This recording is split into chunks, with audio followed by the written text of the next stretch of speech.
Ciao a tutti, homebrewers e appassionati. Oggi vi racconto com'è andata la seconda tappa del Trinacre Homebrew Championship, il campionato per homebrewers che si tiene qui in Sicilia in diverse tappe. Ho partecipato di persona alla seconda tappa con qualche mia birra e ho gestito pure una cotta pubblica.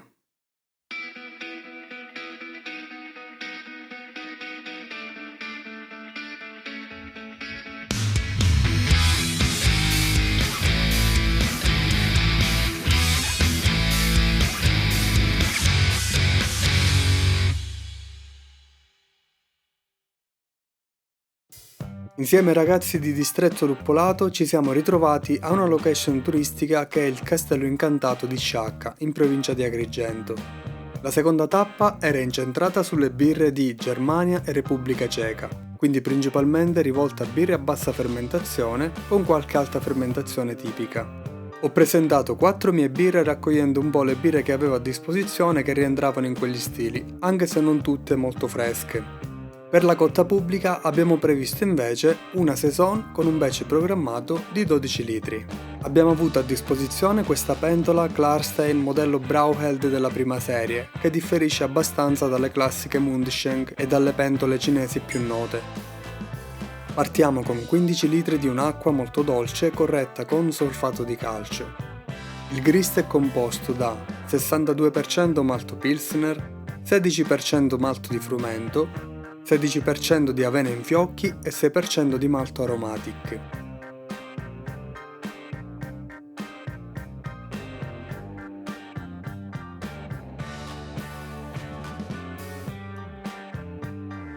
Fatto il machine e corretto il pH, abbiamo avviato il primo step di ammostamento di 50 minuti a 65 gradi. Nel frattempo, oltre a spiegare al pubblico sulla birrificazione e sulle materie prime, Domenico ha condotto una degustazione con 4 birre selezionate di stili e paesi diversi. In un'altra stanza si svolgeva invece la prima fase del concorso con i giudici divisi in 4 tavoli a giudicare le 26 birre presenti.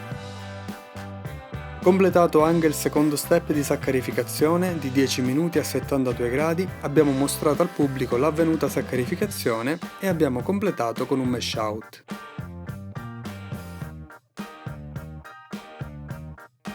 Estratto il cestello, abbiamo fatto anche un breve spargi con 6,5 litri di acqua.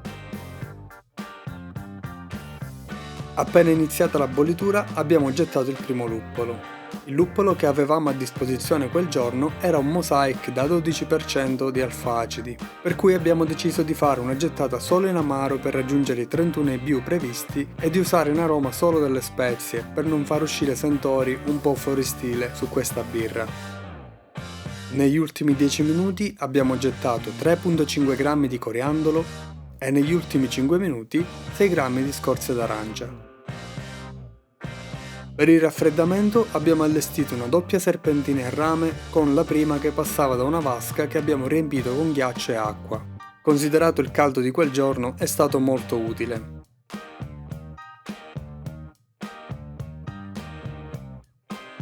Nel frattempo nell'altra stanza i giudici erano alle prese con la fase finale, dove a quanto ho saputo è stato molto difficile scegliere la migliore birra tra le prime 4, tutte potenziali vincitrici. Completato il raffreddamento e lasciato agire un po' il Protafloc, abbiamo iniziato il trasferimento in fermentatore, che in questo caso è un classico fusto da 19 litri. Alla premiazione hanno annunciato direttamente il podio. Terzo posto per Fabrizio Amato con la sua Doppelbock. Secondo posto per Stefano Bellante con una Weissbier. Primo posto per Francesco Gulino e la sua squadra con una Kolsch. Davvero complimenti a questi ragazzi. Per quanto riguarda le mie birre, quella che è arrivata al boss e che poi è stata in lizza tra le vincitrici è stata la mia Czech Dark Lager, che nonostante i suoi ormai 6 mesi alle spalle è riuscita a piazzarsi al quarto posto e a lottare con le prime. Ha ottenuto alle schede dei buoni punteggi di 37 e 38 su 50. Entrambi i giudici l'hanno trovata una birra ben fatta, in stile e senza difetti, ma che si potrebbe migliorare con un pizzico di complessità in più. Delle altre mie birre a metà classifica si sono piazzate le due birre tedesche ad alta fermentazione, l'Altbier e la Kolsch, entrambe con punteggi di 31 e 32 su 50. È andata male invece alla Festbier. Se avete visto il video della cotta ricorderete che ho avuto delle strane impressioni al primo assaggio, un retrogusto un po' strano, un maltato carente ed un amaro forse eccessivo. I giudici infatti hanno segnalato un maltato un po' scarno e un amaro eccessivo. La birra nel complesso è piacevole e bevibile, ma non è più ben inquadrata nel suo stile. Ne è uscita con 26 su 50. Quello stesso giorno la Festbier era in concorso anche alla prima tappa del campionato nazionale Moby, e lì anche se i punteggi finali sono stati quasi identici, di 25 su 50, le impressioni dei giudici sono state molto diverse. Lì hanno segnalato infatti difetti di DMS ed ossidazione, hanno evidenziato tutto sommato un buon equilibrio e una buona presenza dei malti e una carenza di luppolo in aroma e in amaro. Hanno segnalato però qualcosa di strano come un aroma di tè e frutta matura. Non so se questa valutazione differisca molto per una variabile legata al viaggio, dove la birra possa essersi ossidata più del previsto, o se, come penso io, è più legata al fatto che questa birra sia venuta fuori un po' strana su alcuni aspetti che non la rendono facile da giudicare. È stata una giornata molto ricca e intensa, tra la cotta pubblica, la degustazione e il concorso. Sulle birre che ho presentato sono contento un po' a metà. Puntavo qualcosa in più sulle più recenti, su alcune di queste birre comunque ci ritornerò più avanti.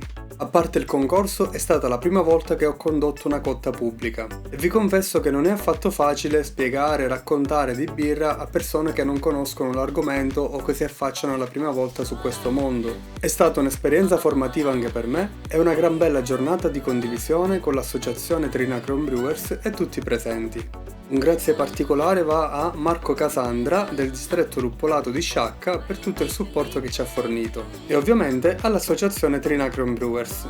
Adesso ci aspetta una buona pausa estiva e la prossima tappa si terrà il 28 settembre a Mascalucia presso la Compagnia del Fermento in provincia di Catania e sarà incentrata sulle birre di stampo britannico a bassa gradazione alcolica. Con questo vi saluto, se vi è piaciuto il racconto di questa giornata lasciate anche un like e se volete supportarmi vi ricordo di iscrivervi al canale e attivare le notifiche. Ci vediamo al prossimo video.